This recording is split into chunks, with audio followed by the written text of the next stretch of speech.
Story time with Stephanie. Hi, welcome to the show. My name is Stephanie Storey. Welcome to my show, Story Time. This is where I get to talk to other writers about their crafts and passions. My guest today is a great writer. Her work has been featured in, little places like the New York Times and the Paris Review. No big deal. She also teaches creative writing at her alma mater, NYU, New York University in the city. And her debut memoir just came out this year. It is called Being Lolita. And I am really, I hate to say excited about talking to her about this because it is sort of difficult material at times, but I'm very interested. I'm very fascinated in this story and why she's put it out there, and it's getting killer reviews, and it's so great. And I'm so excited to have you here. Welcome to the show, Alisson Wood. Thank you so much. I'm so excited to be here. Okay, so before I even dig into the subject matter, I don't want, particularly because this book, this memoir that you wrote, it is your story. It's your voice.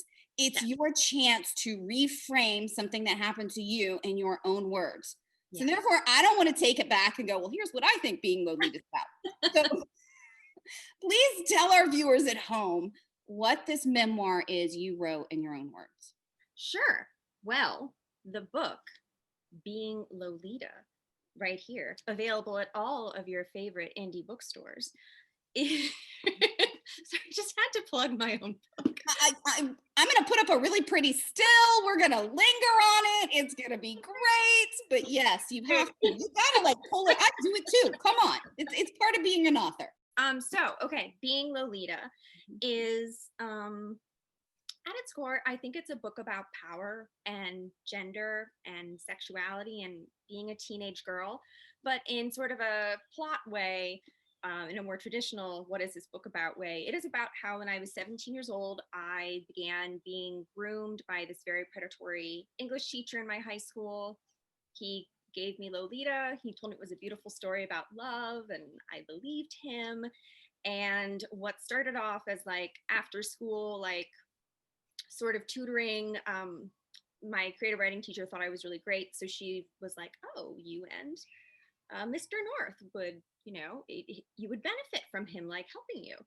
And it very quickly escalated into this very abusive, manipulative, sexual relationship. And the book is basically about that, and it's about how that experience has echoed in my life and how it's sort of continued to impact me in ways that I both saw consciously and didn't. And this is not your first time to write publicly about your own issues with sexual assault. You put out a New York Times piece. Yeah, my first sort of real publication was in the New York Times. It was an op-ed called "Get Home Safe, My Rapist Said." So, from the get-go what the piece is about. And the piece is about how I was raped by my boss at work about 15 years ago now. And it was a really big deal when it came out. It was in 2015, so a couple years before Me Too. So to have a first-person rape narrative on, in the Sunday edition of the New York Times, and I was no one, I wasn't like a celebrity, I wasn't, some sort of activist, was a very, very big deal. I heard from hundreds of strangers within days, and it was incredibly overwhelming. And most of the messages were from women, and they were women talking and writing about how, they never read a piece like this. They felt very seen and acknowledged and connected because they had this experience.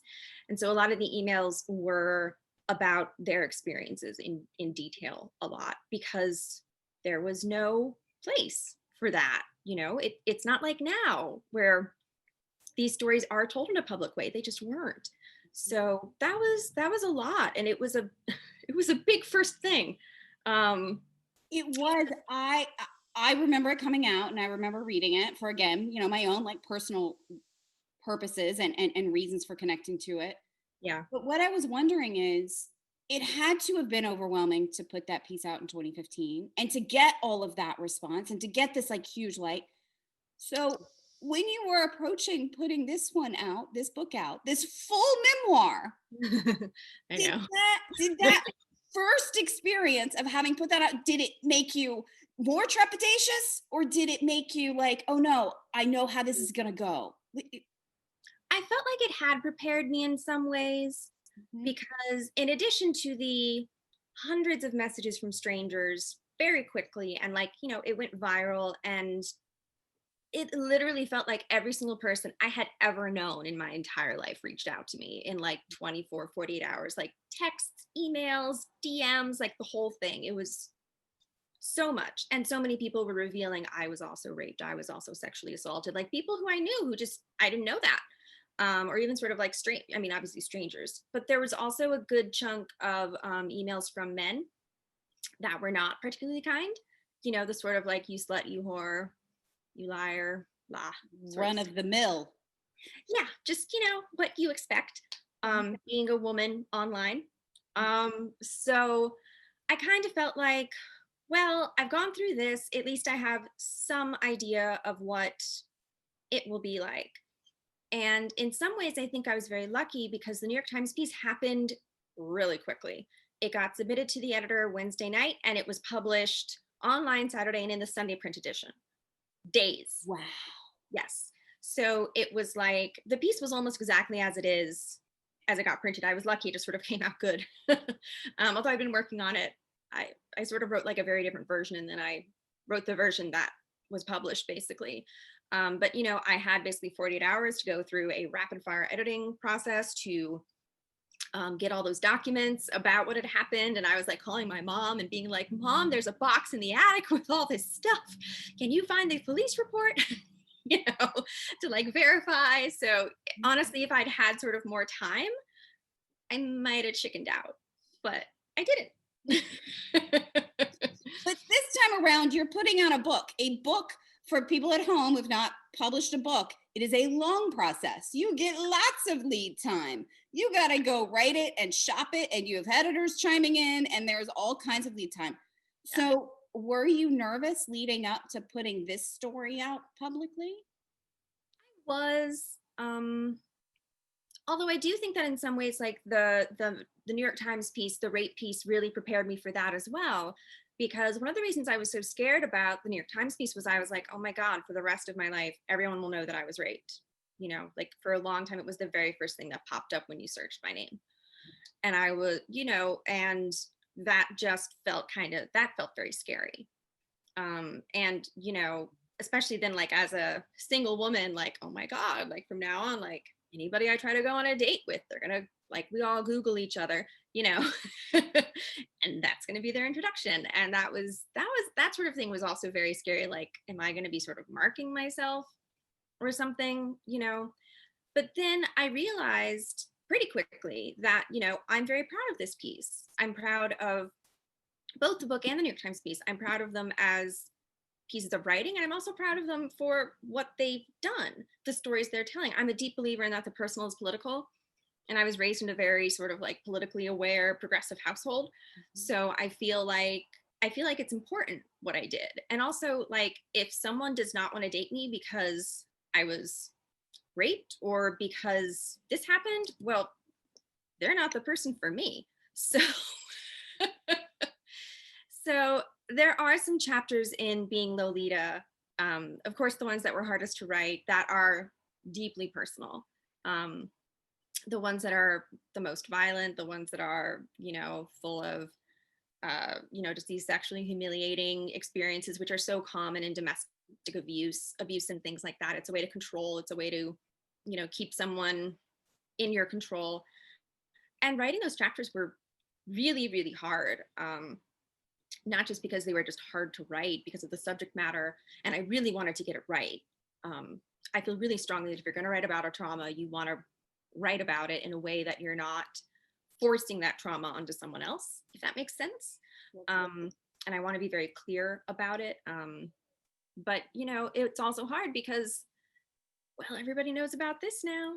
And that's embarrassing because, you know, like friends of my family know this, like people who grew up calling me Allie. And it's like, oh. You know. Okay, I get that. Like that. That would be a difficult thing to put out in the world.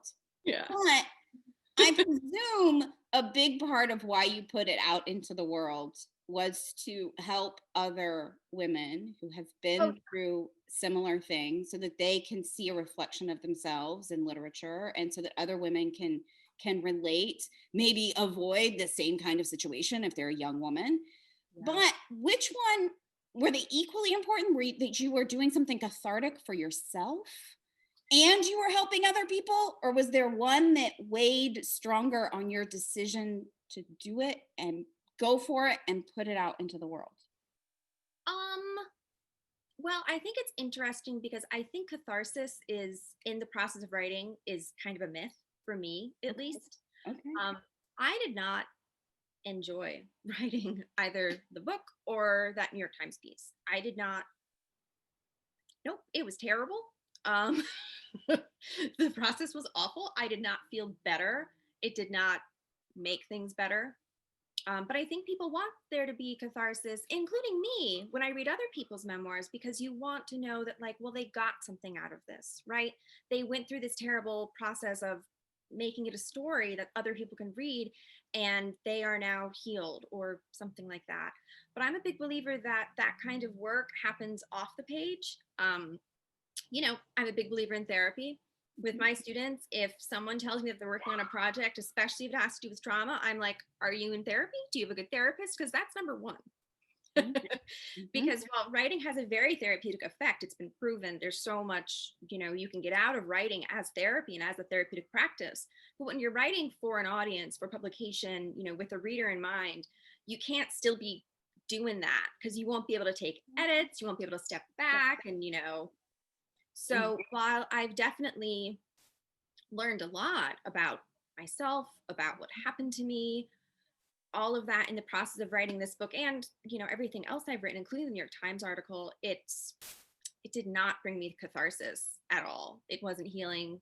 It's still trauma. And, you know, you carry trauma your entire life in different ways.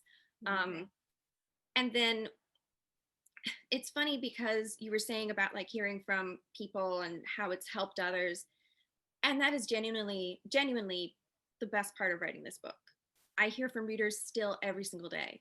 People message me, mostly women, who message me or send me, you know, DMs or emails thanking me for writing the book and saying that they feel seen and understood and something like this happened to them. And it's just so meaningful and important to them. And like the first time I got one of those messages, I cried because it was I could see myself at 17, like wishing that I had had this book or a book like this, and I didn't. And it was just that is honestly like one of the best parts about this book.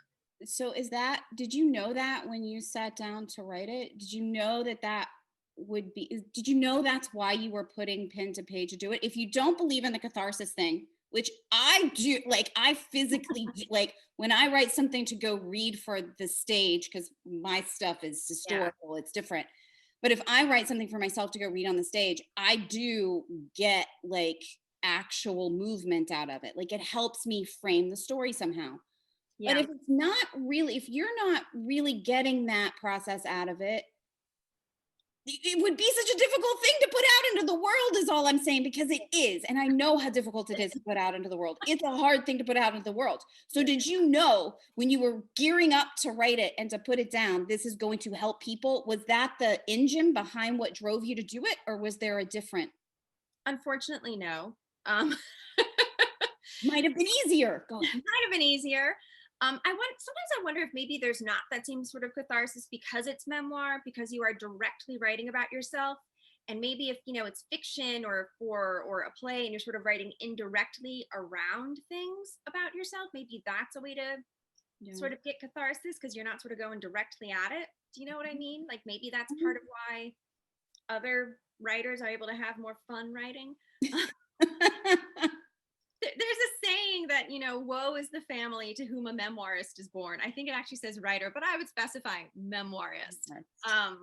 Oh yeah. Oh, Oh no, there's definitely and I have never written directly about the big traumas in my life. And I don't know that I ever would. And I think it's what you're talking about. I think it's because it's like, no, I think I'll deal with that over here and then I'll do this other thing over here. Really hard to do. Honestly, like, I sort of felt like, and not to be like, oh, pretentious artist, but I had to write it. Like, it just was what I had to write. It was, I said it millions of times.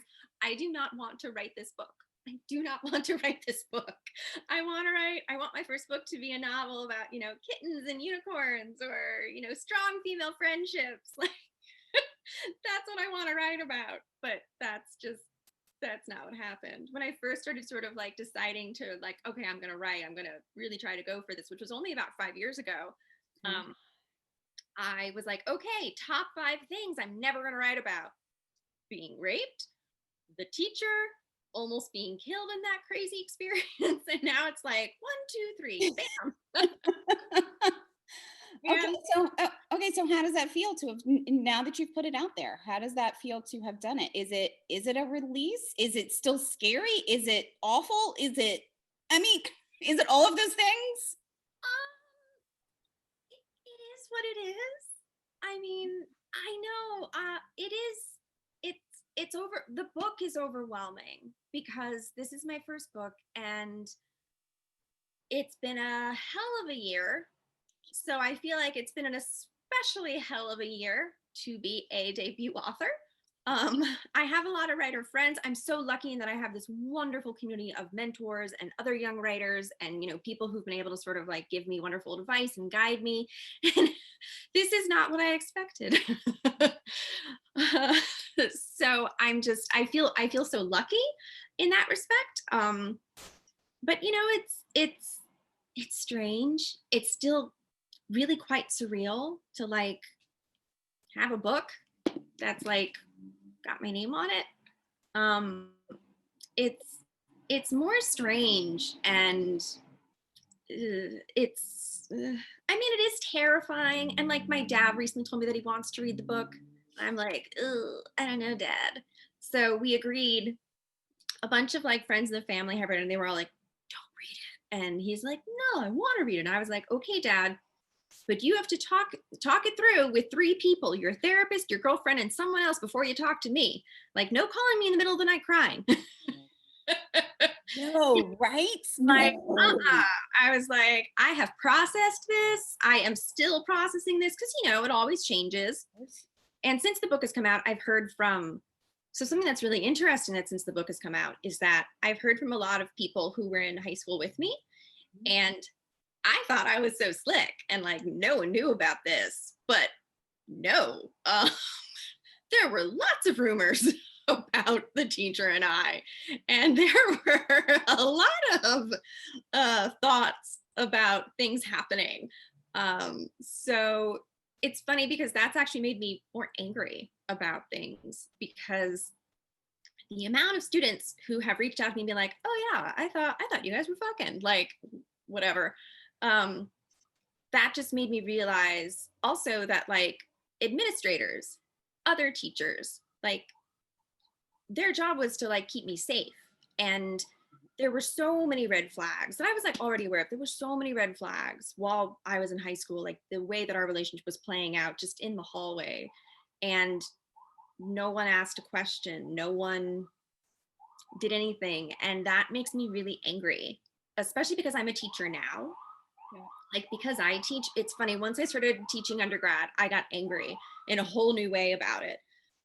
Because, I teach an intro class, so a lot of my students are 18, 19, they're young, they're just a smidge older than I was, and they're kids, they're kids. They've never paid rent, they've never had a full-time job, some of them have never made a meal for themselves. They have dining halls, some of them are learning to do their laundry for the first time. They're in a dorm, they can't get evicted. Do you know what I mean? Like, they're still kids. And so the first time I walked into a classroom, I was just struck by this feeling of, my job is to protect you, to keep you safe, to encourage you, to try to teach you things. And for anyone to walk into a classroom, a school, a high school, and be looking for sexual gratification or for their ego, or to not step in when they see something else happening that isn't appropriate.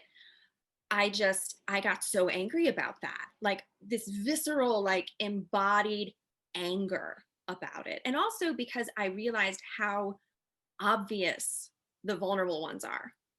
Again, I thought that I knew I was really vulnerable. Like looking back, it's very clear I was very vulnerable. I just dealt with a lot of really serious depression. I was very much alone. I was really sort of like perfect. I was an easy target. And it's so obvious in a classroom who the vulnerable ones are. You can just tell, you know? So that also makes me really angry because, like, how did no one else see? How did none of the adults see that I needed to be looked out for, that I needed to be protected? And that just makes me really mad in new ways. And then to hear from other students that, like, oh yeah, we saw it, makes me just, you know. That no one stepped in to do anything or say Oh, anything.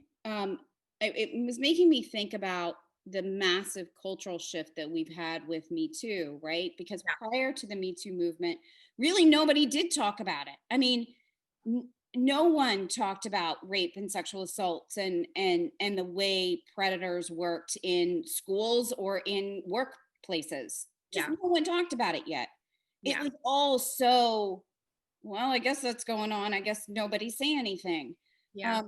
When did you write this manuscript in comparison to the Me Too movement? And then how did your experience shift or change your perspective on watching that movement as it happened?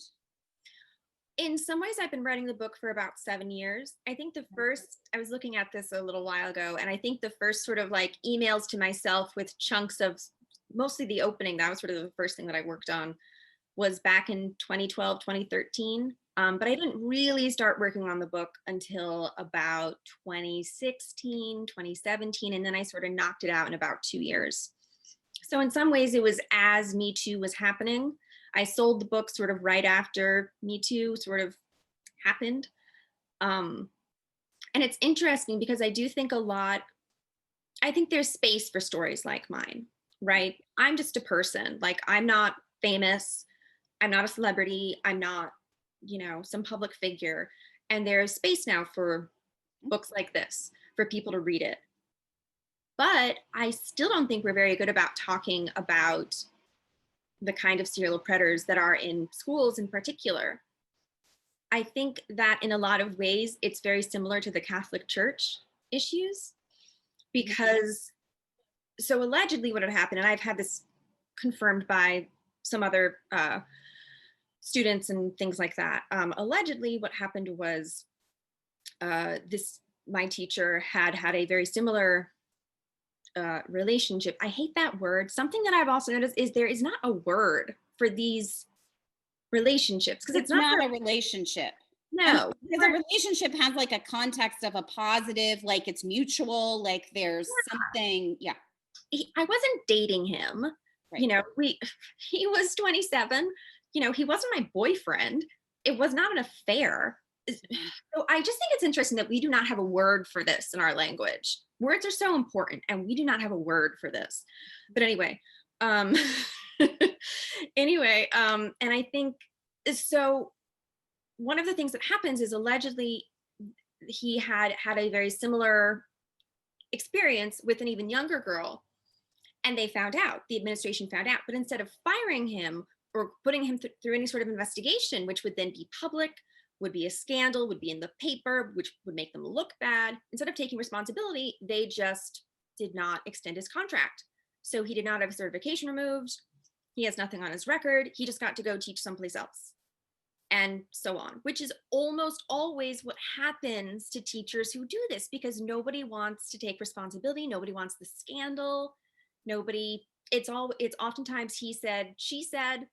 Yeah. And the thing is, like, at the time, I would have lied.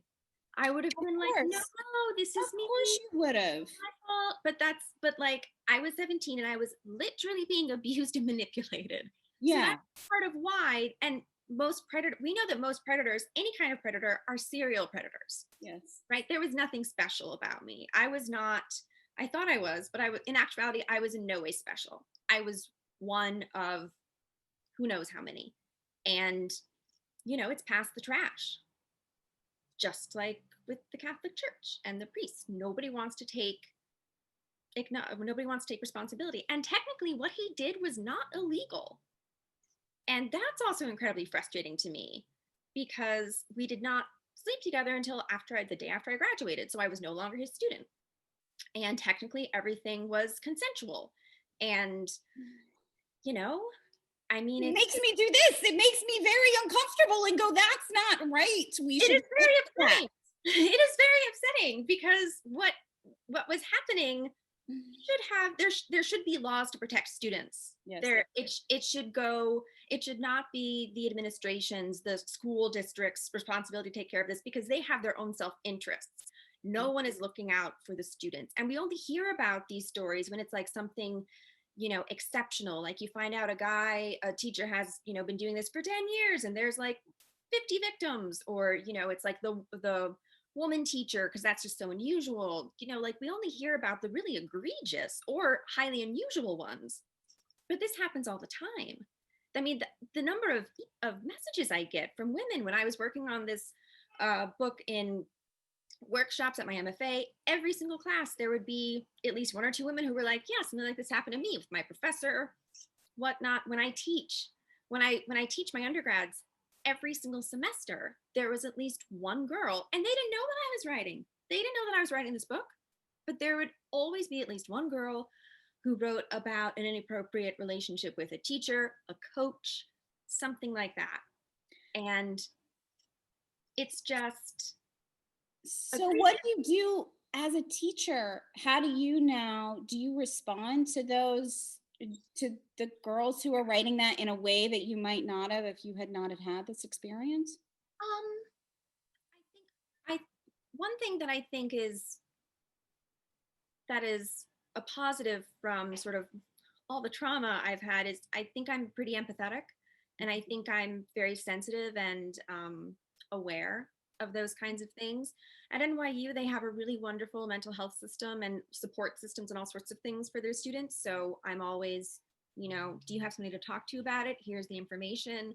Sometimes I'll follow up, and, but my students, I'm very lucky. My students are always, especially the women, are all very open and honest with me. And I get the sense that they trust me and like me. And,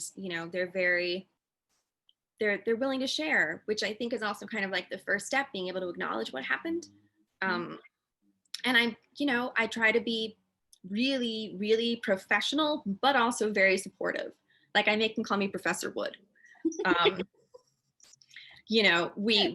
have office hours all the time, but they're always in public. Do you know what I mean? Like because I know that part of being supportive is also like modeling professional, responsible, safe behavior and how to support someone without it being weird or inappropriate, or so I try to model what I think what would have helped me, at least.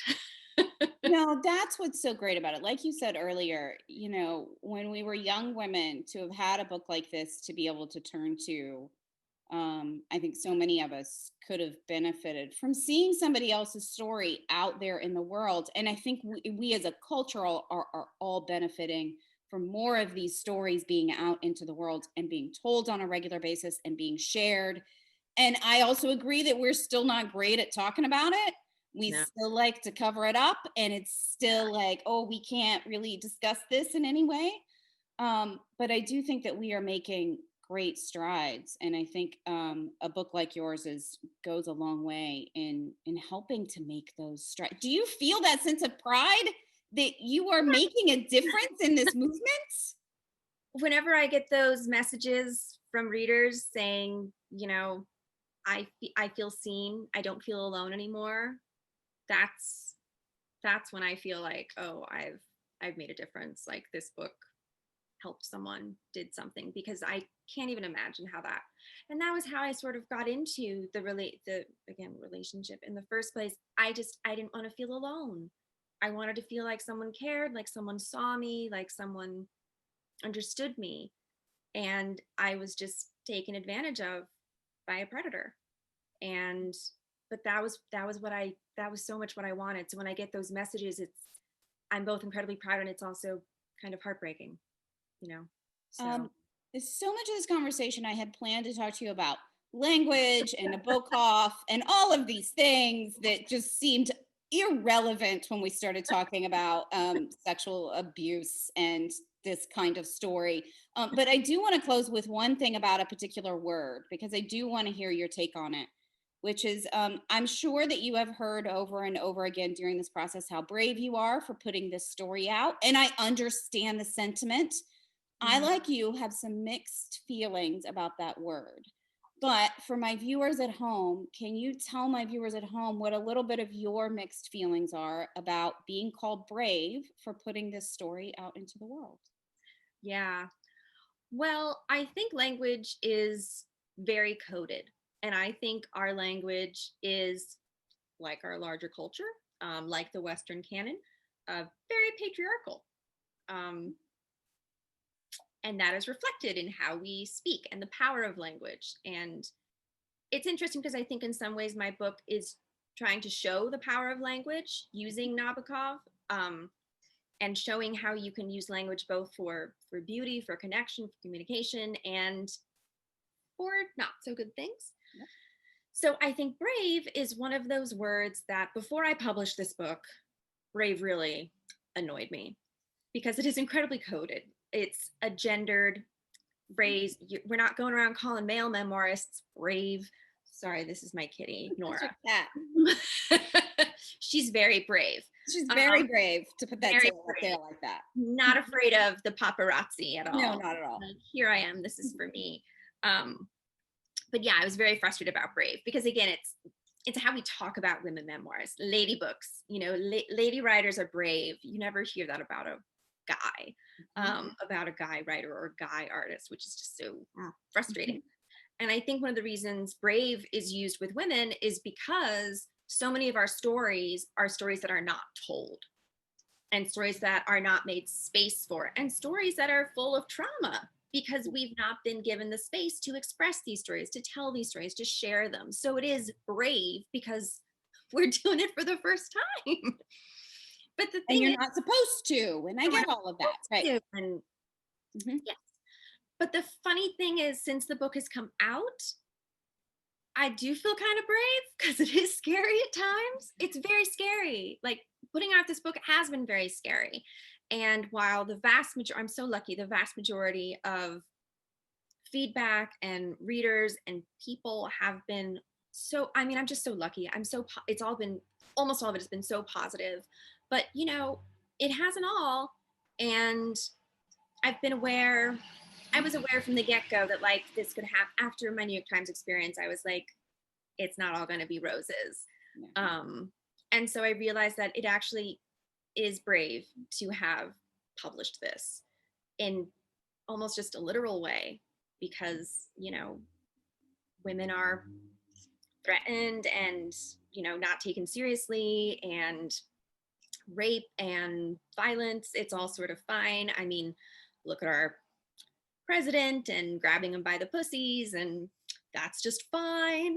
So I think my book is just one piece of a much larger cultural conversation around how we treat and value women and trauma and predators. And I think we're doing better, but I think we got a long way to go. Yes, we do. I'm so glad you are owning the word brave, because even though I have my own issues with it, I was about to close the conversation by saying, which is why I want to ask you about it, I think you are brave for putting the story out. And I think that there was a sense of risk and, oh my gosh, you're honest and you're just putting it out there, and it's helpful and it's difficult. And there is a sense of, oh wait, what have I done? And you did it, and it's beautiful. And I just want to congratulate you and thank you for doing it on behalf of a lot of women out in the world. I want to thank you for putting it out into the world. Thank you. Thank you. I was so honored to be here. Thank you so much. I'm so glad you could own the word brave, because it helped me do it too. So good for you. Thank you, Alisson. Because the world is scary for ladies. So, you know, let's not pretend otherwise. Story time with Stephanie Storey. Story time virtually. We've got time and plenty of stories, talking stories in a novel way. Story time with Stephanie Storey.